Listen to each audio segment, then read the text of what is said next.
Come closer. The shadows have missed you, and tonight they have a new story to tell. Welcome to Scary Stories After Dark.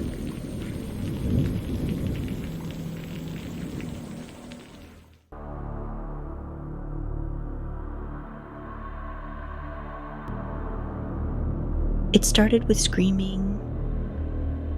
Not a scream, screaming, like the cornfield itself was being murdered. The wind didn't make that sound.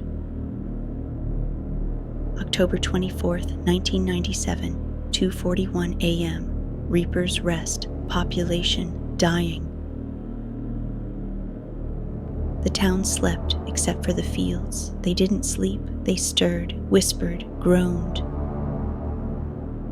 And out there, under the bleeding red of a half-dead moon, something moved between the stalks, something tall, too tall, dragging claws like rusted knives through the soil. The sound was metal. The smell? Burnt flesh and ash. A figure ran, a teenage boy, barefoot, gasping, head turning like prey, bleeding from somewhere in the dark. His flashlight flickered. Every time it lit up, the shadow behind him got closer. A scarecrow with burning eyes. 10 feet tall, no footsteps, just breath, just heat. Just the sound of something burning closer. And then the screaming stopped. Harley Green was over Halloween before it even started. "It's all fake, you know," she muttered, flicking her cigarette toward the curb as she and Neo walked under the flickering yellow street lamp on Hallows Bend. The pumpkins, the skeletons, the fake fog. It's all a distraction from the fact that something real is out there. Neo raised a brow. "Okay, Miss Doom and Gloom. Want a hug or a stake to fight it?" They both laughed, but the laugh didn't echo. Nothing did in Reaper's Rest. The air was thick with that October rot, wet leaves, chimney smoke, and something sour hiding behind it. They passed a missing poster stapled to a telephone pole. Another teen gone 2 nights ago. No blood, no noise, no note, just vanished. Neo looked at Harley. "You think it's him, don't you?" "The Scarecrow Man?" she scoffed. "I think it's small-town hysteria mixed with generational trauma and Halloween marketing." But even as she said it, she felt it again, that watched feeling, like eyes glowing just beyond the alley, or fingers twitching in a shadow, or the silent hum of something standing still. They walked faster. Behind them, in a darkened shop window, something shifted. Not a person, not exactly. A shape, too tall, too thin. A faint ember blinked open like an eye. Then it was gone. The week leading to Halloween always brought whispers in Reaper's Rest, but this year something was different. The fiery moon had appeared again for the first time in 10 years. The locals called it the Reaper's Moon. The last time it bled across the sky, 5 teens went missing. The only thing they found were charred bones in the cornfield and a half-burned scarecrow post buried deep in the soil with claw marks burned into the wood. The doorbell over the entrance to Ash and Spine rang with a soft chime, barely audible over the low hum of a dusty cassette player in the back. The track? A fuzzy cover of The Cure's A Forest. The tape warbled like the song itself was too afraid to stay on key. The air inside the shop was always a little too warm, like the books were exhaling. Steam curled from chipped mugs as espresso machines hissed like snakes. The smell of aged paper, spilled cinnamon, and ink-stained tables clung to the walls like ghosts. This was their safe space. Harley was already at their usual table in the back. Her Doc Martens kicked up on a bench, a black hoodie pulled halfway over her eyes, scribbling in the margins of a horror zine she was barely pretending to read. The booth's light bulb above her flickered every 10 seconds like clockwork. Neo dropped into the seat across from her. No hello, just, "Okay, either you're summoning demons or pretending to study again." She cracked a dry smirk. "Why not both?" They laughed, but it didn't last long. That's the thing about October and Reaper's Rest. No matter how warm the laughter, the cold always found a way in. Bowie arrived next, spiked hair, black nail polish chipped on every finger. He always smelled like clove gum and garage oil. His leather jacket squeaked as he plopped into the booth. "They found another animal dead," he said casually, like he was mentioning the weather. "Behind the church, completely burnt, but the grass around it wasn't even singed." "Dude," Neo muttered, "not exactly latte talk."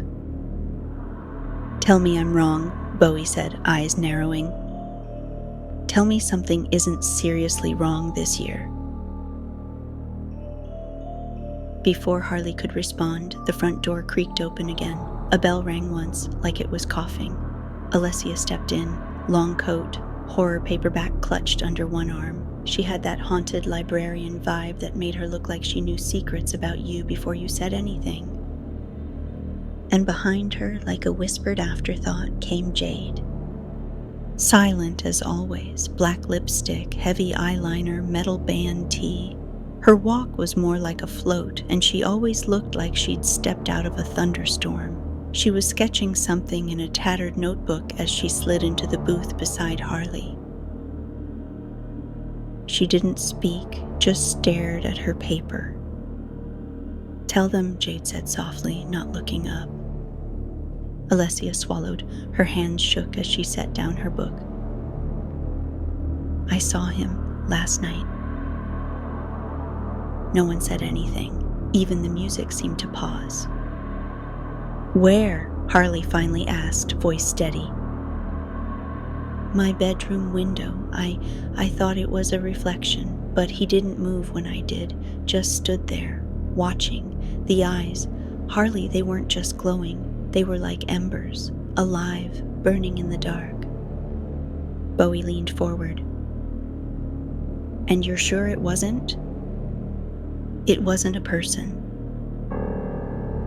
No one mocked her, not even Neo, not this time. Harley felt the shift, that icy hum at the base of her spine. It wasn't just Halloween, it wasn't just paranoia. The legend was waking up again.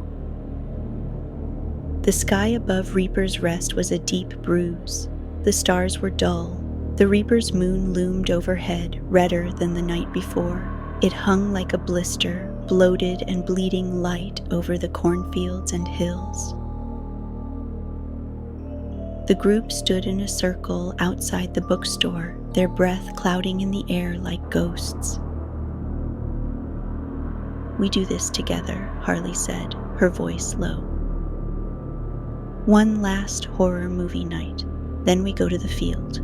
Halloween night, midnight, we end the story, we burn the myth." Jade finally looked up. "You don't burn what's already fire."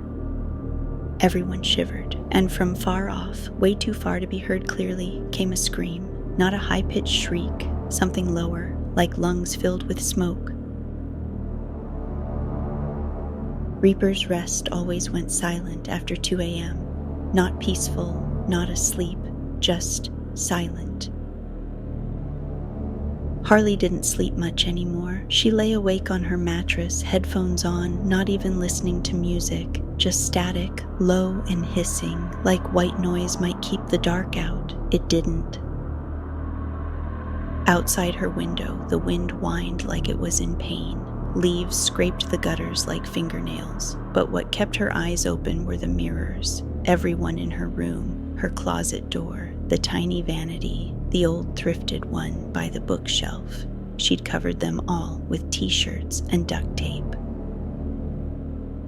Except one. The bathroom mirror across the hall. She hadn't touched it, couldn't, didn't know why. But it called to her now. Harley sat up, moving slow like the air was thick. The hallway light buzzed faintly above her. Her feet touched cold wood floors, and she crept forward. The door to the bathroom creaked open on its own. The mirror was fogged, but not from heat. She hadn't showered. There was no steam. Still, something had breathed on it. A single word was written in the fog. "Look." Her breath hitched. "Nope," she whispered. She turned away, but she still looked. Out of the corner of her eye, in the foggy glass, a tall shape. In the doorway, behind her, not a shadow, not her reflection, not Neo playing some dumb prank. The Scarecrow Man. She spun. Nothing there. Back to the mirror. No fog, no word, no shape, only her own terrified face, pale, wide-eyed, a heartbeat pounding in her throat so loud it echoed in her ears. She slammed the door and didn't sleep the rest of the night. Neo arrived first, pale, unshaven, hoodie inside out. He looked like he hadn't blinked in 12 hours. "Tell me you saw it too," Harley said, slamming her notebook onto the table. "Or something, or anything, because I'm starting to feel like I'm losing it." Neo didn't answer, just held out his hand. Burn marks, 3 long, narrow streaks down his wrist, blackened, like someone had grabbed him with claws. "Bro," Bowie breathed, walking up behind them. "What the actual hell?" "I thought I dreamt it," Neo said, voice hoarse. "But this morning, there was dirt on my floor, like someone had tracked it in, and my front door was open." Alessia shuddered. Jade didn't say a word, just slowly flipped her sketchbook around, a drawing. The Scarecrow Man, towering, jagged, his eyes twin infernos. But it was what surrounded him that chilled Harley to the bone, not flames, faces. Dozens of faces, screaming silently from within his torso, trapped, twisting, melting. "He takes souls," Jade whispered. "That's what the stories don't say. That's why his chest burns. That's why he hunts." Alessia nodded slowly. "I went back to the library last night. I found an article from 1879. There was a man, a farmer, accused of murder and witchcraft. They burned him alive during a drought. They built a pyre in the cornfield to please something they called the reaper below, but the fire didn't stop." "It just made him worse," Jade murmured.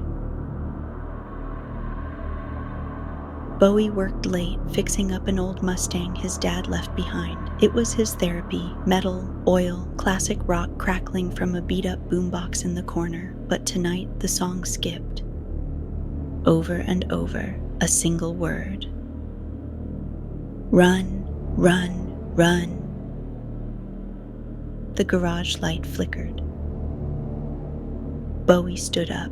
His breath came out like smoke. He turned toward the windows, the ones facing the alley behind his house, and he saw them. Eyes, burning eyes. 2 pinpricks of flame, no face, no body, just fire in the dark. Then the light bulb exploded. The wind had changed. You could taste it now, ash and copper. It rolled off the cornfields in thick, invisible waves. It coated the town like soot in the lungs of a dying fireplace. The people of Reaper's Rest walked faster. Doors were locked earlier. No one talked about it out loud, but the shift was happening. They remembered. Harley didn't leave her hoodie all day. Her sarcasm was dulled, words sharp as broken glass, but quieter now.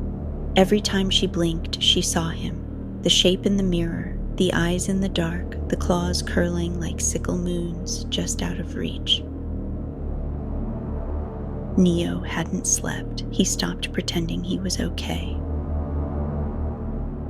Alessia stayed inside, poring over newspaper clippings and yellowed library archives like she was trying to untangle a hex. Her hands smelled like old paper and fear. Bowie kept checking his arms for new burns. And Jade? Jade had stopped sketching. Instead, she was painting on her bedroom wall in black and red. Something with no face and a torso that screamed. They met again at Ashen Spine, but this time the lights inside flickered more than usual. The owner, a man named Elliot, who always wore fingerless gloves and talked like a beat poet, wasn't behind the counter. The store felt abandoned. Even the espresso machine sounded haunted. Harley leaned over the table. "Guys, this isn't random." "You think?" Neo said dryly, slapping a photo down in the middle of the table. It was from Alessia's newspaper archives, a black and white photo, blurred, warped, but it was there. In the background of a 1979 Halloween celebration in Reaper's Rest, a shadow, 10 feet tall, burning eyes. "Same shape, same time of year," Alessia whispered. "He comes back every 10 years, every time the Reaper's moon bleeds red, every time the town pretends it's all just folklore and people vanish." Harley's throat tightened. "How do we stop him?" No one answered. Jade slowly pulled something out of her coat pocket, a scrap of fabric, burnt, charred at the edges, with a single word scrawled in black ink that had bled into the threads. "Yours." They stared at it in silence. "I found it on my windowsill this morning," she said softly. The fire was still fresh, like it had just been torn off him. That night, the cornfield perimeter. They were being hunted. Neo said he felt it first, that gnawing hum in the back of his skull, that static at the edge of his hearing. Harley noticed it too, the way the shadows moved even when there was no wind, the way the corn swayed like it was breathing. They walked the edge of the field like kids staring each other into a haunted house. The moon bled down over the stalks, throbbing crimson. "Do you see that?" Bowie whispered. They turned. Between the corn rows, deeper in, a light, faint, orange, flickering like a fire. But it wasn't a flame. It was an eye, watching, unblinking. And then it moved. The stalks shifted, cracked, bent outward like something massive was pushing through. "Run," Harley said. But no one moved. And then they heard it. Not a growl, not a roar, a scream, dozens of screams from inside the fire. They broke. Bowie took off first, then Neo. Alessia clutched Harley's sleeve and pulled her back down the trail. Jade stayed frozen for one breath too long, her eyes wide as the burning shape stepped just beyond the field line, a monster stitched from straw and agony, with a fire that leaked from its chest like a furnace cracking open. As they fled into the night, Harley looked back one last time and saw him, the Scarecrow Man, not chasing, just smiling, not with a mouth, but with the fire, like he knew they were already his. The town of Reaper's Rest was unraveling. By October 29th, the streets were quieter. Decorations sagged, pumpkins began to rot faster than they should have. The power flickered more than usual. And the Reaper's moon, now fully bloated in the sky, cast a reddish haze across the town every night like a warning soaked in blood. Harley hadn't spoken much since the night at the cornfield. She hadn't slept, not really. She tried to stay awake, tried to keep the lights on, tried to tell herself it was all a shared hallucination. But then the mirror shattered on its own. Then her window opened by itself. Then she found a corn husk on her pillow. At 3:33 a.m., she was wide awake, sitting on the floor of her room, legs crossed, a flashlight aimed at the door like a weapon. Her hands trembled, but her eyes stayed open. Outside, she could hear whispers. They weren't in English. They weren't even human. She pressed her hands against her ears. The voices got louder. The next morning, ash and spine. Neo looked pale, paler than usual, not just sleep-deprived, wrong. His hoodie sleeves were pulled down past his fingers, and he kept scratching at his arms. When Harley arrived, he didn't speak at first, just turned his laptop toward her. A video was paused on the screen, security footage, his bedroom, 2:48 a.m., the still image. Neo asleep, and someone, or something, standing over him. A tall figure, clawed hand raised, fire glowing faintly in its chest like the outline of souls screaming from the inside out.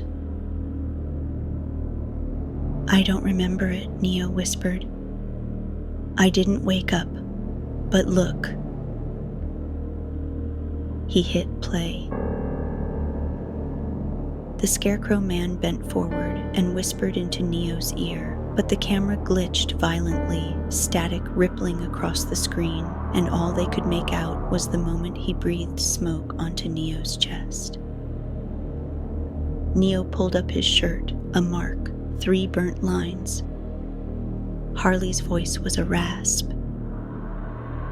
"You've been branded." Bowie hadn't shown up, neither had Alessia. But Jade had, and she had dirt under her fingernails, corn silk tangled in her hair. "Something's wrong with me," she said flatly, sitting down across from them. "I woke up with it in my room." "With what?" Harley asked, dread already curling in her chest. Jade opened her bag. Inside was a severed scarecrow hand, black straw, clawed fingers, still smoking. "I think it was trying to pull me through the mirror," she whispered. "I bit it. I think I bit him."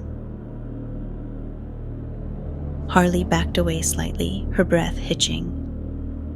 "What the hell is happening?" "I think we're changing," Jade said softly. "Or he's using us, marking us." Elsewhere, Bowie's garage. Bowie had locked himself in his garage. The lights were out, the doors were chained. He could hear the scraping again, the sound of claws against metal, coming from the corners, from beneath the floorboards, from behind the walls. He'd found black feathers in his sink. And when he turned on the water, blood came out first. The corners of his vision kept catching fire. And the reflection in the garage window, not him. It smiled. Meanwhile, Alessia's house. Alessia hadn't slept in days. She was sitting on the floor of her room, surrounded by piles of books, most of them open to crumbling pages, old folklore, accounts of ancient harvest gods, grim reaper lore. She scribbled notes in frantic loops. Her wall was covered now in news clippings, strings, and a chilling headline from 1879. Farmer burns in harvest ritual gone wrong. Town refuses to speak of incident. And one name kept appearing. A forgotten local priest, someone who wrote, "We made a deal with the fire." She circled it over and over. Deal, Alessia stood. And outside her bedroom window, a burning face grinned back at her.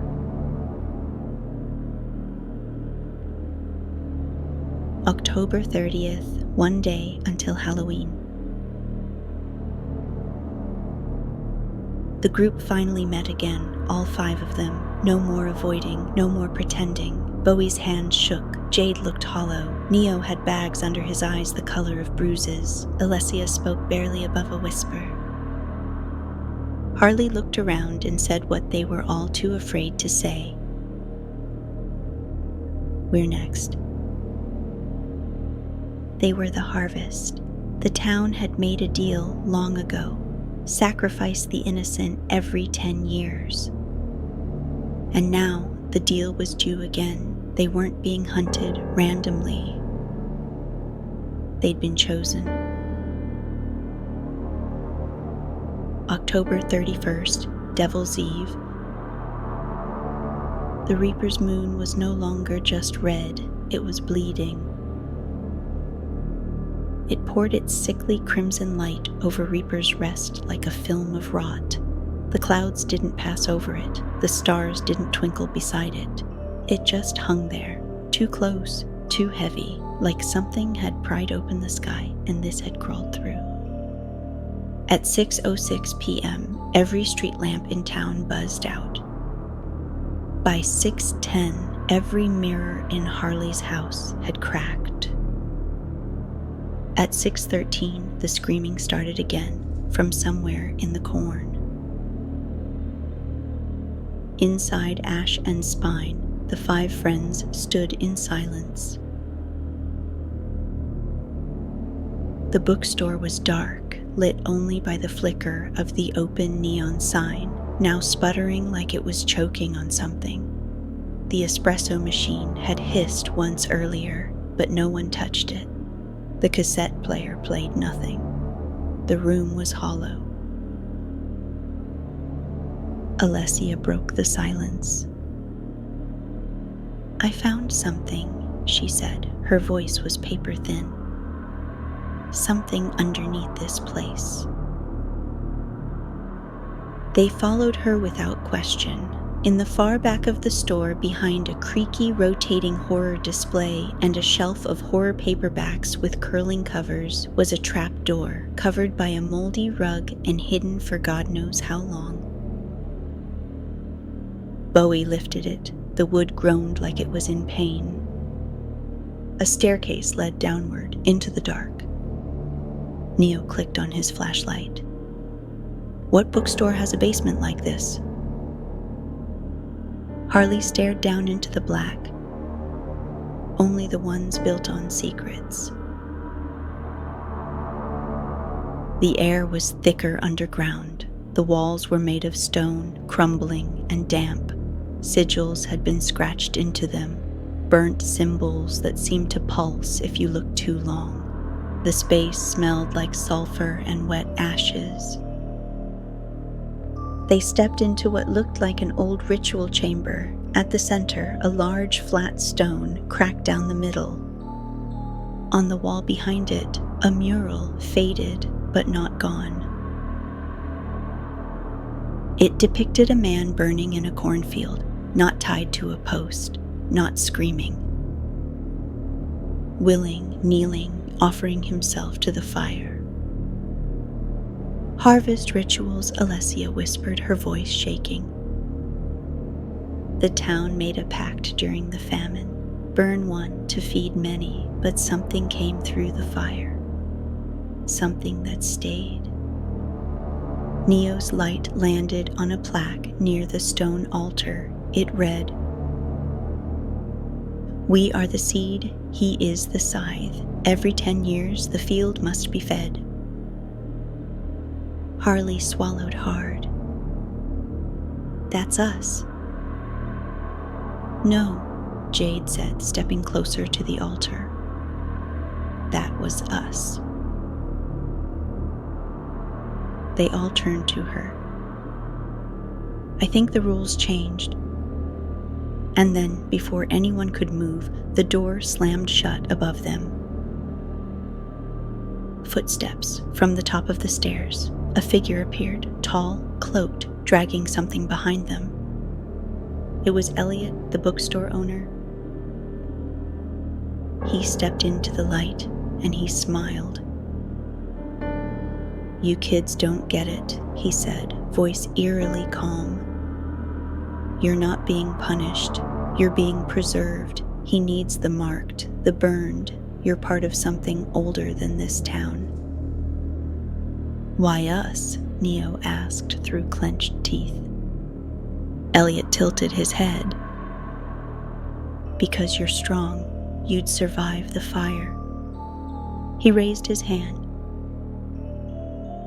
In it, a matchbook from the Harvest Motel. He struck a match.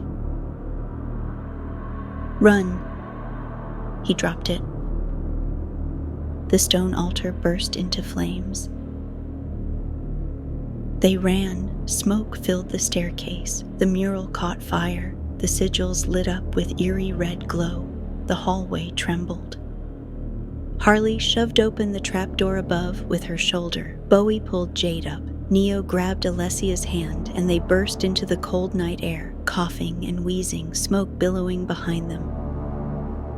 Ash rained from the sky like snowflakes. The moon above pulsed brighter. And in the distance, at the edge of the cornfield, they saw him. The Scarecrow Man. Flames dripping from his shoulders, claws digging into the soil, fire in his torso glowing brighter than ever before. And this time, he began to walk toward town. The night was on fire. Reaper's Rest was smothered in falling ash. Every porch light blinked out. Every mirror cracked. The town clock struck midnight, and the sound echoed like a funeral bell through the streets. Halloween had arrived, but this year it wasn't the children doing the trick-or-treating. This year, the monster had come for his harvest. The 5 of them stood just outside the cornfield's edge, their breath fogged in the freezing air, lit red by the monstrous Reaper's moon hanging low and pulsing overhead like a dying heart. Harley tightened the strap of her duffel bag, voice shaking. "Are we sure we want to do this?" "No," Neo said. "But we have to." Alessia opened a book, the ritual guide they found beneath the burning bookstore. A dog-eared page was marked in ink and blood. "To bind him," she read, "you must return him to the fire. In the place he was born, surrounded by the willing, by those who bear his mark." She looked up, eyes burning with fear. "That's us." They'd built it in secret, an old attraction from the town's past, long abandoned, hidden deep inside the field. Tall stalks formed twisted paths, dead ends, forked turns. But now they had wired it. Strung accelerants lined the trail with hidden oil lanterns, matches, rope, even a circle of salt. It was a trap. The plan: lure the Scarecrow Man into the center, ignite the corn, and bind him within the flames before he could drag another soul into his fire-racked chest. But the maze was cursed. As soon as they entered, everything changed. Inside the maze, the stalks grew taller, the air grew colder, the firelight from the moon above barely pierced the thicket, and the moment they stepped inside, the entrance disappeared. Harley spun. "Where's the way out?" Jade pointed ahead. "Don't stop. If we stop, he catches us." Alessia clutched her book tighter. "This place is alive. He's twisting it." They moved fast. Neo lit the first lantern. Bowie poured accelerant along the path as they moved. At every junction, Alessia scratched a sigil into the dirt, a desperate attempt to protect them. Every few feet, Jade tied red thread to mark their trail. Behind them, the corn crackled. Something was moving through it. Faster, heavier, scraping, burning. Then came the whisper. Low, familiar, from the fire. "Harley." She turned. The stalks behind them parted, and for one split second, one horrific, burning second, she saw him. The Scarecrow Man. His limbs dragged across the soil like tangled branches, claws extended like butcher knives. His chest glowed red-hot, and within it, the ghostly faces of the missing screamed silently, trapped in the furnace of his being. He tilted his head, then charged. "Run!" Harley screamed. The maze turned on them. Paths changed. The thread unraveled. The sigils wiped clean. The fire started too early. One of the lanterns had tipped. The flames roared up the dry corn on the left side of the path. They were being hunted, trapped in a labyrinth they built themselves. They split. Harley and Neo veered right. Bowie, Alessia, and Jade dove left into a tunnel of corn, their flashlight flickering. Smoke poured into the path. Every footstep echoed with something else's breath, something close, waiting. Harley stumbled, caught her foot on a root, nearly went down. Neo caught her arm.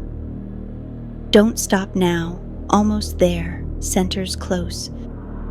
She looked back. The corn parted. The Scarecrow was there, not walking. Crawling. His claws dug into the ground like hooks. His body split open with fire. The burning faces in his chest howled. They reached the center clearing. The others burst in from the opposite side, coughing, pale, ash clinging to their clothes. Jade dropped the final ring of salt. Bowie lit the last lanterns. Alessia shouted the binding words, desperate ancient syllables from a dying language. And then the Scarecrow Man stepped into the clearing. The fire followed him. The Scarecrow Man stepped into the clearing like a god of flame, 10 feet tall, arms dragging behind him like butchered wings. His body burned from the inside out, embers pouring from his cracked torso, the souls inside clawing at the walls of fire with eyeless faces and hollow screams. But he didn't run. He didn't charge. He watched. Tilted his head slowly, then spoke, not with a voice, but through the flames. You feed me with fear. You grew the field. You lit the match. The wind shrieked. The fire leapt. And the 5 friends circled him, hands trembling, lanterns raised, accelerant pouring out in a ring. Bowie struck a match. Now or never, he whispered. He dropped it. The fire roared to life. A wall of flame surrounded the Scarecrow Man, closing in. Alessia shouted the ritual words again and again as Jade clutched the binding book and flung a circle of salt at his feet. Neo grabbed Harley's hand tight. Come on, come on. The Scarecrow Man opened his chest. Screaming souls burst outward, faces of the lost twisted and burning, howling into the night. The flames pushed inward, the maze groaned, the stalks collapsed like a wave of dying lungs. And then he stepped into the fire. For one terrible moment, he didn't burn. He welcomed it. But the trap was made with sacrifice. It required 5 marked souls. It required a circle of unity, of resistance, of life. Harley stepped forward. No more, she whispered, defiant. You don't get to take anything else. She flung the last vial of salt into the heart of the fire. The Scarecrow Man screamed, a high, warbling, unnatural sound, as the salt ignited around him. His body twisted, contorted, the flames warping around him like glass. The souls in his chest surged upward, bursting out in a shower of burning light, faces crying. And then he was gone, ash falling like snow. The fire hissed out on its own. Silence. The maze was gone. Nothing but scorched soil, splintered stalks, and a strange peace that felt too thin to be real. They stood in the smoking wreckage. No one spoke. Harley's hands were burned. Bowie was crying quietly. Alessia's book was gone, burnt to ash. Jade stared at her own reflection in the back of a broken lantern. Neo sat down in the dirt and stared at the sky. The Reaper's moon pulsed once more above them. Then it faded. 1 week later, Reaper's Rest. The town pretended nothing had happened. People smiled again. Porch lights were fixed. Halloween decorations taken down. No one asked about the fire in the field. No one asked why Ash and Spine never reopened. But the 5 friends knew they were different now. Marked by something no one else could see. 1 year later, October 31st, Harley stood at the edge of the cornfield again. The town was behind her, quiet, pretending. But she felt it. The cold, the hum, the silence between the stalks. She knelt and brushed ash from the soil. Beneath it, a single ember, still glowing.